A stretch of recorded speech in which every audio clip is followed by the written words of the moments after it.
سہل بن سعد رضی اللہ تعالیٰ عنہ فرماتے ہیں کہ رسول اللہ صلی اللہ علیہ وسلم کے پاس ایک شخص آیا، عرض کرتا ہے یا رسول اللہ صلی اللہ علیہ وسلم، مجھے ایسے عمل پر آگاہی دیجئے کہ جب میں وہ عمل کروں تو اللہ بھی مجھ سے محبت کرے اور لوگ بھی مجھ سے محبت کریں۔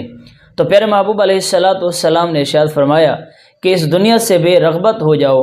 دنیا کا مال کمانا اپنے دل سے نکال دو، حرص اس کا دل سے نکال دو، دنیا میں مارے پھرنا، مال کے پیچھے مارنے پھرنا،